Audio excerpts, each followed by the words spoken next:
Y lo que sucede es que los descendientes de Set, los descendientes varones, empiezan a casarse con las descendientes de Caín, las hijas de los hombres. Así ahora los justos se unen con los injustos. Y lo que resulta no es solo la destrucción de la línea de rectitud, sino una mezcla grotesca que produce gigantes. Hoy, en Renovando tu Mente, un diluvio de maldad.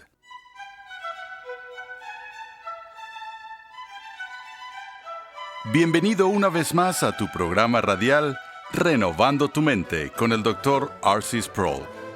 En esta ocasión presentamos la sexta parte de una serie de 15 programas de enseñanza bíblica que hemos titulado El drama de la redención. Antes de que Dios enviara el diluvio en los días de Noé, hubo otro diluvio que inundó la tierra. Los hijos de Dios se estaban casando con las hijas de los hombres y el mal aumentó a pasos agigantados hasta el punto de que Dios decidió limpiar la tierra de esta nueva raza de hombres perversos. Pero, ¿quiénes o qué fueron esos hijos de Dios? Hoy examinaremos estas interrogantes y veremos por qué hubo tal aumento del mal después de la caída. Pasemos al salón de clases una vez más para escuchar al Dr. R.C. Sproul en la voz de Pepe Mendoza. Creo que todos estamos familiarizados con los programas que forman parte de nuestro sistema penal de justicia. Hay personas que cometen crímenes y que son conocidas como delincuentes primerizos. Y algunas veces, en el caso de alguien que comete por primera vez un delito, los jueces son indulgentes con ellos y les otorgan la suspensión de la pena o los multan en vez de mandarlos a la cárcel. Y hay una segunda categoría de personas conocidas como delincuentes reincidentes. Ellos están fichados y tienen un largo historial, pero más allá de esto tenemos una categoría conocida como delincuentes profesionales. No hacen nada más que delinquir. Así es como se ganan la vida. Y esas son las personas que la sociedad busca con ansias para sacar de las calles. Entonces vemos estos distintos grados de maldad. Podríamos pensar que en el caso de las personas que cometen una vez un delito y que son puestos aparte y juzgados y que se les da una segunda oportunidad con una suspensión de la sentencia, pensaríamos que la mayoría de ellos aprenderían la lección y tratarían de cambiar y dejar la actividad delictiva. Tal vez esa es la expectativa que tendríamos después del terrible trauma de la caída en el Edén. Adán y Eva están totalmente desnudos, están totalmente avergonzados, se arrepienten cuando Dios los reprende. Han recibido la maldición de Dios sobre ellos y lo que es peor, son expulsados del jardín del Edén y un centinela está de guardia a la entrada del paraíso, un ángel con una espada encendida que he mencionado antes. Pero volveré a mencionar de pasada que este ángel con la espada encendida representa el primer ejemplo en las Escrituras de que Dios da armas como medio de fuerza coercitiva de gobierno. Este es el primer ejemplo de fuerza gubernamental. La espada se le da al ángel y la espada se da, ¿por qué razón? Para la aplicación de la ley. La espada está allí para detener a la humanidad de apoderarse una vez más del paraíso que habían perdido, de irrumpir y entrar en el Edén. Entonces se coloca al guardia en la puerta y se le da un arma para usar, un arma de fuerza que será usada de ser necesario para hacer cumplir la ley. Recuerdo haber tenido una reunión inusual de almuerzos en el comedor del Senado en Washington hace unos años atrás, con un senador que es muy conocido y si mencionara su nombre todos ustedes lo reconocerían. Así que no lo mencionaré para proteger a los culpables en este caso.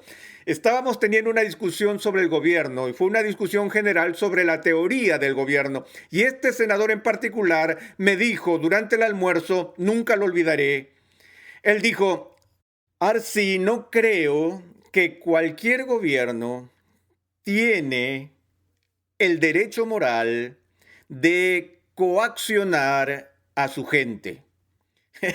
Casi me atraganté con la sopa que estaba tomando ese día. Y le dije, senador, la verdadera esencia del gobierno es el derecho a coaccionar.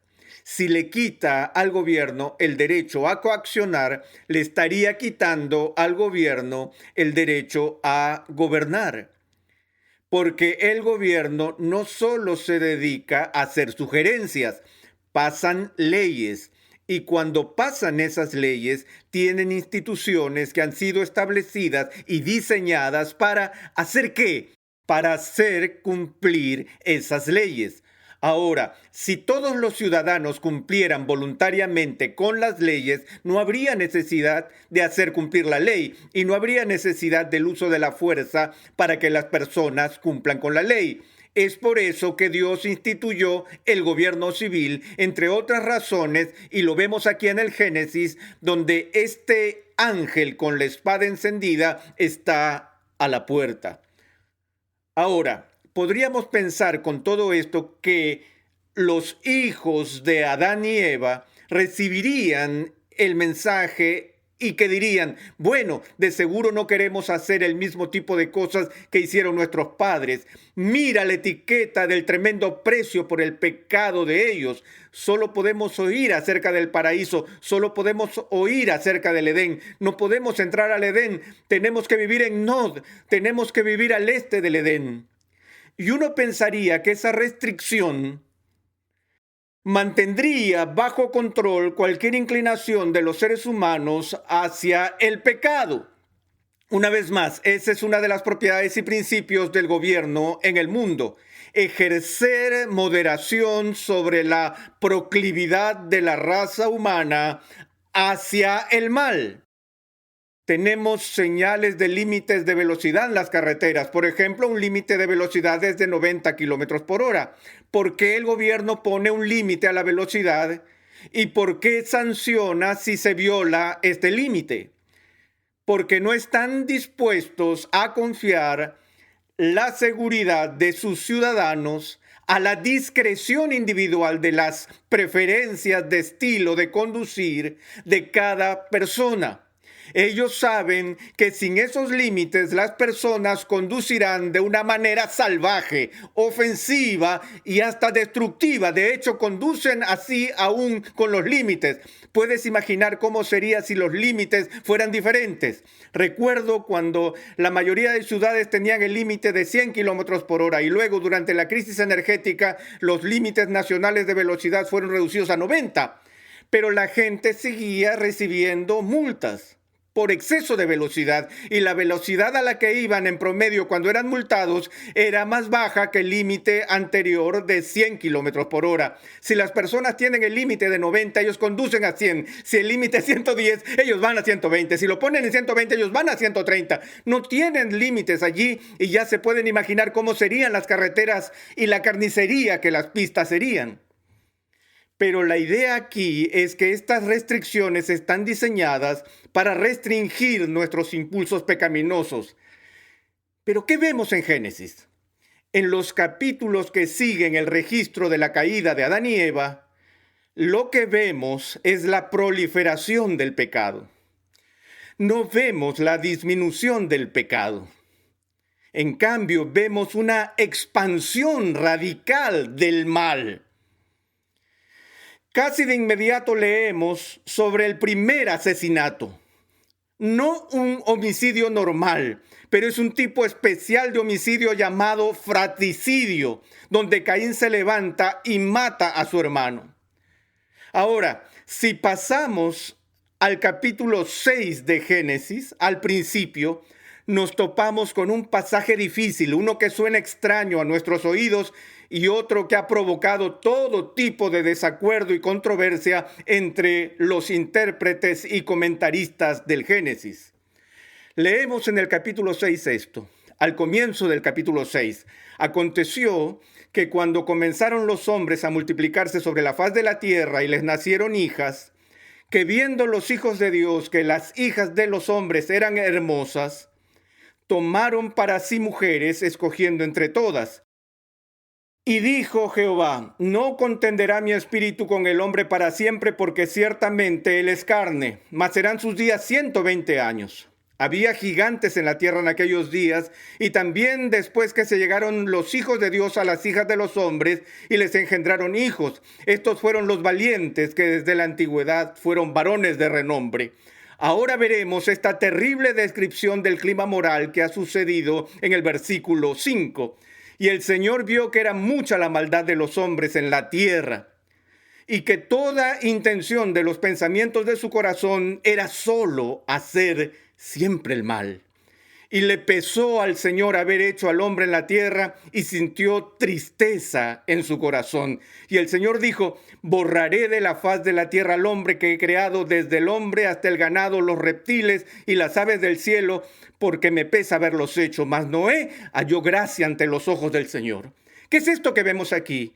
¿Quiénes son estas personas a las que se hace referencia en este texto como los hijos de Dios y las hijas de los hombres?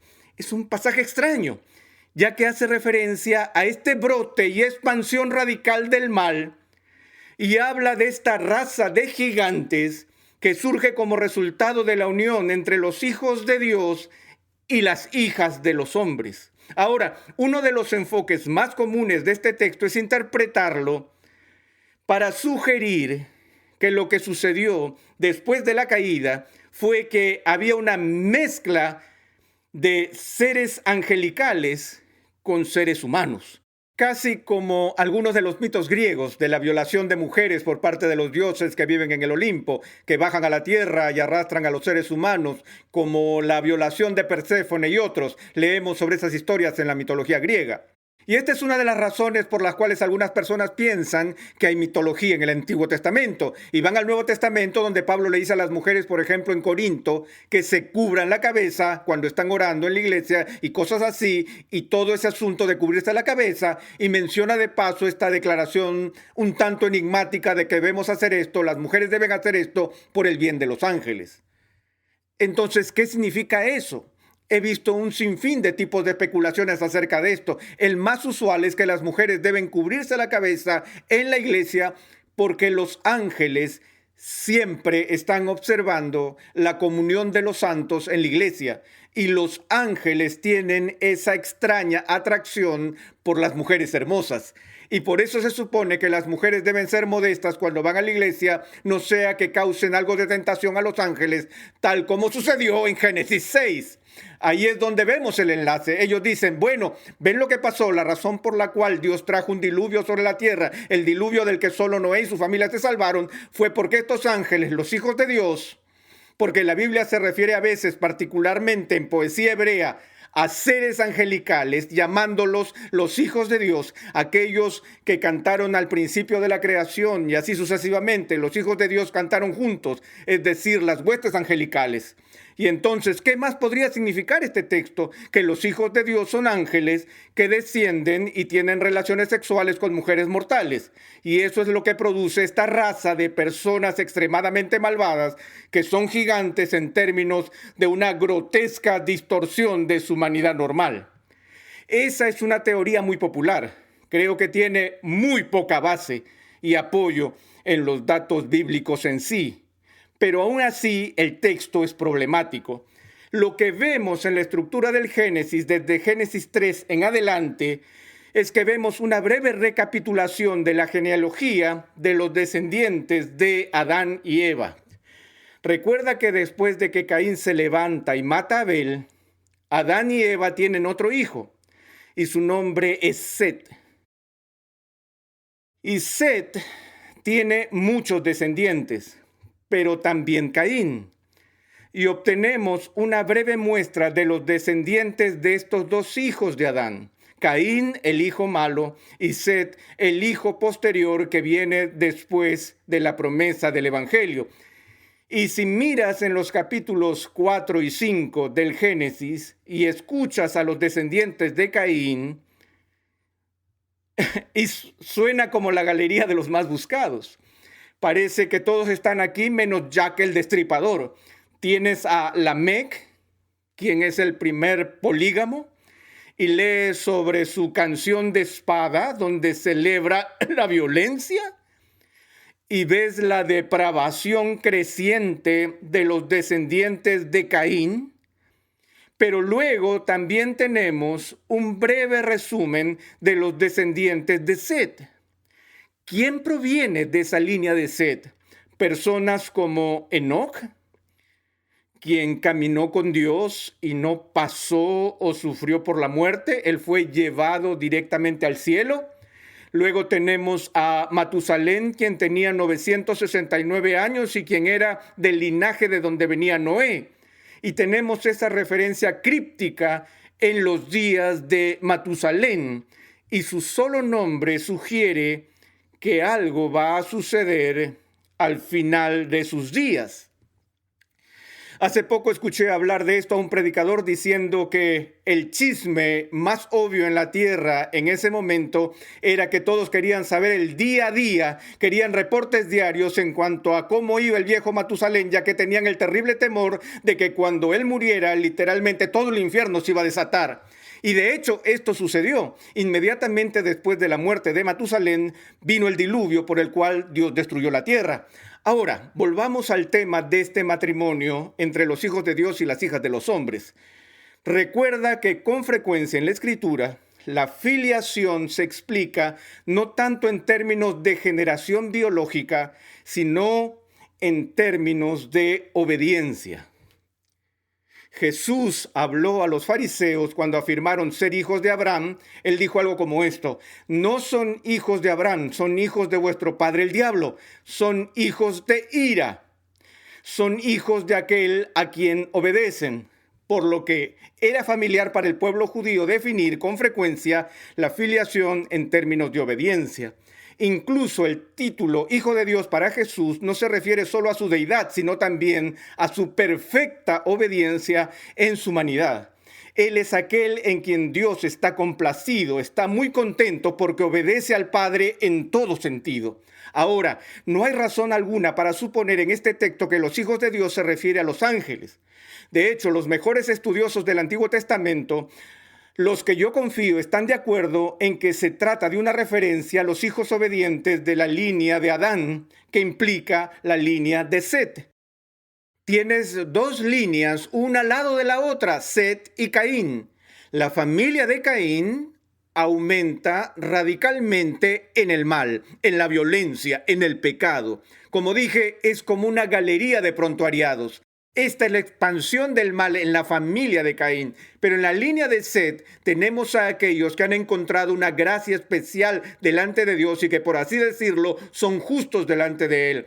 Estas son las personas que agradan a Dios. Está Enoc y otros. Así que ellos son llamados los hijos de Dios. Y lo que sucede es que los descendientes de Set, los descendientes varones, empiezan a casarse con las descendientes de Caín, las hijas de los hombres. Así ahora los justos se unen con los injustos. Y lo que resulta no es solo la destrucción de la línea de rectitud, sino una mezcla grotesca que produce gigantes o monstruos, por así decirlo, que ahora tienen una mayor capacidad para el mal. Y la contaminación se vuelve mundial y Dios ve la violencia en toda la tierra y que el corazón de todos está lleno de maldad y todos están haciendo lo correcto en sus propios ojos. Entonces ya no existe ese sentido de obediencia o compromiso con el Dios del pacto de la creación. Y entonces Dios dijo algo como esto: no más, no voy a luchar más contigo, no voy a tratar de enviar mi espíritu para que obre en tu santificación. Voy a retirar mi espíritu y el martillo del juicio caerá sobre ustedes.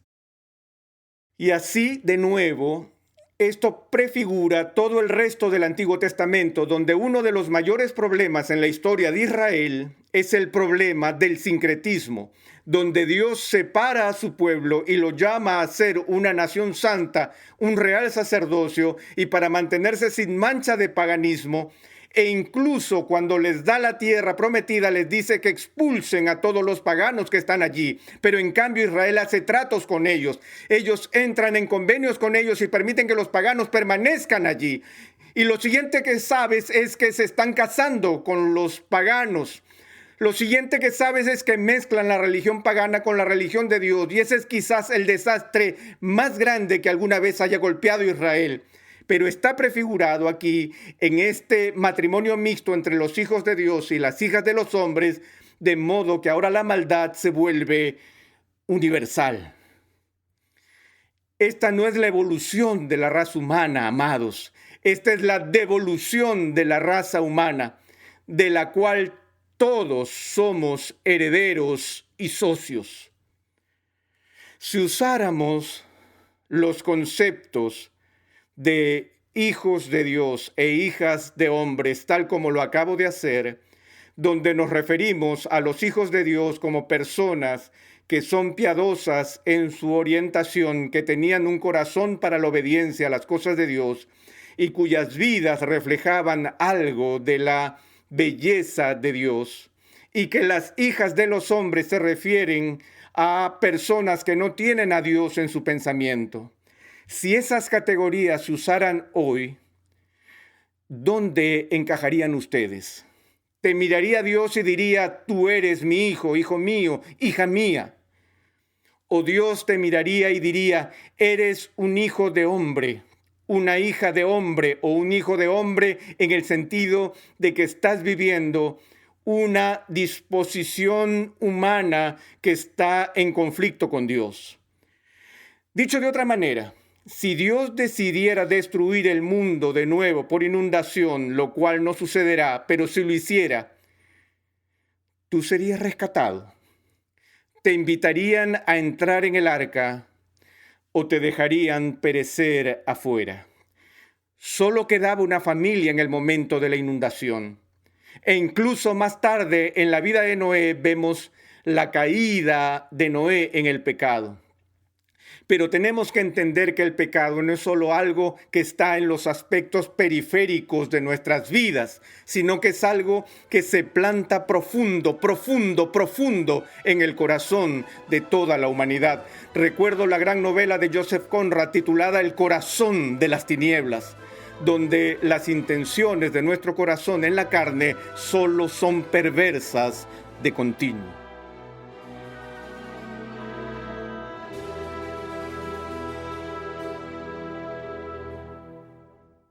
En el programa de hoy hemos revisado las dos interpretaciones más populares de la narrativa en Génesis capítulo 6, versículo 1 al 4, y hemos aprendido por qué la interpretación más común de este pasaje es inadecuada y poco probable.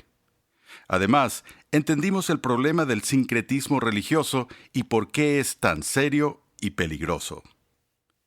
Los descendientes varones de Set comenzaron a casarse con las descendientes femeninas de Caín. Los justos se estaban casando con los injustos. El resultado de este matrimonio mixto no es tan solo la destrucción de la línea justa de Set, sino también una mezcla grotesca y la contaminación se vuelve mundial. Todo esto presagia uno de los mayores problemas en la historia de Israel, el problema del sincretismo. Casarse con paganos y finalmente mezclar la religión pagana con la verdadera adoración a Dios.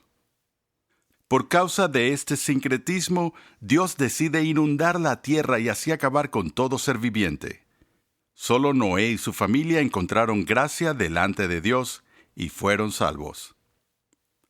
Si Dios decidiera destruir el mundo otra vez con un diluvio, que no lo haría, ¿estarías tú invitado al arca o perecerías? En el siguiente capítulo de esta serie sobre el drama de la redención, veremos cómo luego del diluvio Dios establece un pacto con Noé. El Dr. Sproul examinará la importancia de este pacto en el desarrollo de la historia de la redención. Gracias una vez más por la sintonía en el día de hoy. Te invitamos a visitar nuestra página web renovandotumente.org, donde podrás descargar gratuitamente la guía de estudio de la serie de hoy. Allí además encontrarás una amplia variedad de recursos, tales como episodios pasados, artículos y contenido multimedia, con la finalidad de cumplir con nuestra misión de proclamar, enseñar y defender la santidad de Dios en toda su plenitud a tantas personas como sea posible. Para contactarnos, por favor, envíanos un correo electrónico a programa@renovandotumente.org con tus preguntas, testimonios y comentarios. Renovando tu Mente es una producción de los Ministerios Ligonier, la confraternidad de enseñanza del Dr. R.C. Sproul. Nuestra misión, pasión y propósito es ayudar a las personas a crecer en su conocimiento de Dios y su santidad. Te invitamos a sintonizarnos nuevamente en esta misma emisora y en este mismo horario y a unirte a nuestra comunidad virtual en las redes sociales.